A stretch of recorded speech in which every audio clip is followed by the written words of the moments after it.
यह आश्चर्य वाली बात है कि गीता पढ़कर दुनिया का आधुनिक परमाणु बम बनाया गया और आज दुनिया के पास हजारों जीवित परमाणु बम है, जिसके बल पर धरती से सैकड़ों बार जीवन को नष्ट किया जा सकता है। चिंता की बात तो यह है कि अब परमाणु बम उन मुल्कों के पास भी है जिनमें जरा भी सह अस्तित्व की भावना नहीं है। तो दोस्तों, आपका स्वागत है आपके अपने YouTube चैनल पर। दोस्तों, आज हम बात करने वाले हैं दुनिया के पहले परमाणु बम के बारे में और उससे जुड़े कुछ रोचक तथ्यों के बारे में। और दोस्तों, अगर अभी तक आपने चैनल को सब्सक्राइब नहीं किया है तो चैनल को सब्सक्राइब कर लें, बेल आइकन प्रेस कर दें और वीडियो अगर आपको अच्छा लगता है तो वीडियो को लाइक कर दें। आधुनिक काल में जे रॉबर्ट ओपेनहाइमर ने गीता और महाभारत का गहन अध्ययन किया। उन्होंने महाभारत में बताए गए ब्रह्मास्त्र की संहारक क्षमता पर शोध किया और अपने मिशन को नाम दिया ट्रिनिटी। रॉबर्ट के नेतृत्व में 1939 से 1945 के बीच वैज्ञानिकों की एक टीम ने यह कार्य किया और अमेरिका में 16 जुलाई 1945 को पहला परमाणु परीक्षण करके दुनिया की दशा और दिशा बदल दी। निश्चित ही परमाणु ऊर्जा से मानव ने विकास की नई ऊंचाइयों को छुआ, लेकिन हमारे पास हिरोशिमा और नागासाकी के विध्वंस की बरसी और त्राजेडी का इतिहास भी है। परमाणु परीक्षणों के आधार पर अनुमानित अमेरिका के पास 7,650, रसिया के पास 8,420, ब्रिटेन के पास 225, नॉर्थ कोरिया के पास 10, इजराइल के पास 80 के लगभग परमाणु बम हो सकते हैं। विश्व भर में परमाणु बमों की वास्तविक संख्या के बारे में कुछ भी नहीं कहा जा सकता है। परमाणु बम संपन्न देशों से जिस प्रकार के आंकड़े आए हैं उन पर सहसा विश्वास नहीं होता है, क्योंकि 1985 में विश्व भर में 65,000 से ज़्यादा जीवित परमाणु बम थे, जिसे वर्तमान में 8,000 बताया जा रहा है। अमेरिका ने पहली बार न्यूक्लियर परीक्षण 1945 में किया था।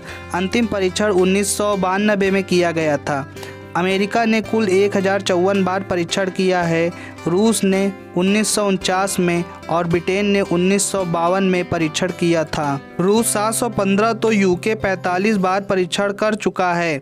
नॉर्थ कोरिया ने पहली बार 2006 में परीक्षण किया था।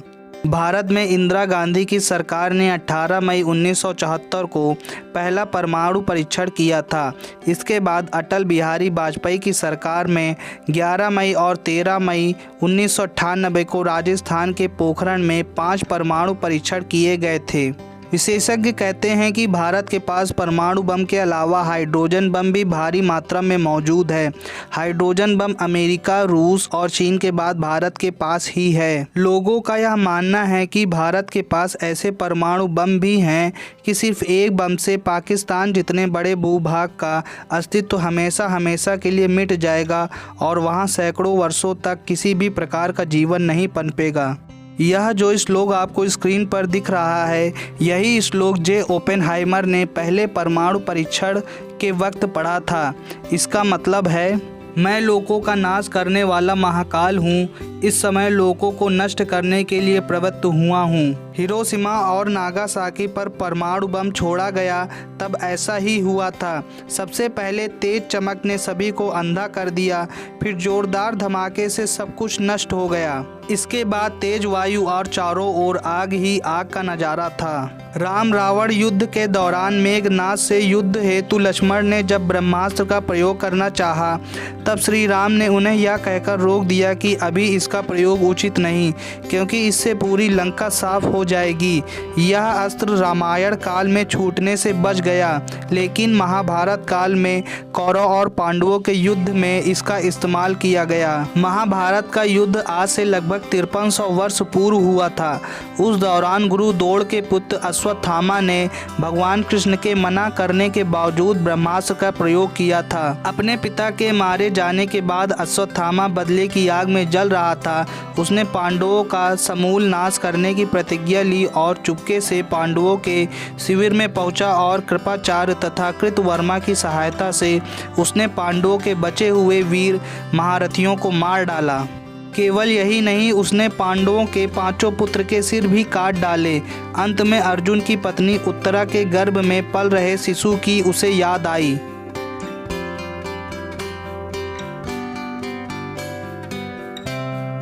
अर्जुन की प्रतिज्ञा सुनकर अश्वत्थामा वहां से भाग निकला। श्री कृष्ण को सारथी बनाकर अर्जुन ने उसका पीछा किया। अश्वत्थामा को कहीं भी सुरक्षा नहीं मिली तो अंत में उसने अर्जुन पर ब्रह्मास्त्र का प्रयोग कर दिया। अश्वत्थामा ब्रह्मास्त्र चलाना तो जानता था पर उसे लौटाना नहीं जानता था। उस अति प्रचंड तेजोमय अग्नि को अपनी ओर आता देख अर्जुन भयभीत हो गया और उसने श्री कृष्ण से विनती की।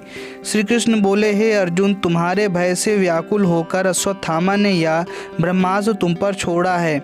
इस ब्रह्मास्त्र से तुम्हारे प्राण घोर संकट में हैं। इससे बचने के लिए तुम्हें भी अपने ब्रह्मास्त्र का प्रयोग करना होगा, क्योंकि अन्य किसी अस्त्र से इसका निवारण नहीं हो सकता। अश्वत्थामा ने ब्रह्मास्त्र छोड़ा, प्रत्युत्तर में अर्जुन ने भी छोड़ा।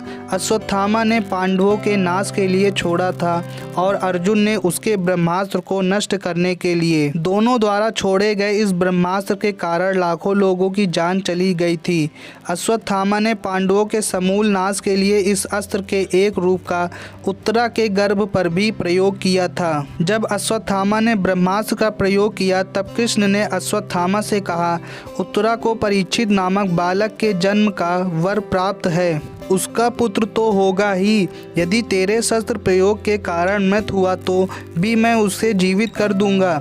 वह भूमि का सम्राट होगा और तू नीच अश्वत्थामा, तू इतने वधों का पाप ढोता हुआ 3000 वर्ष तक निर्जन स्थानों में भटकेगा।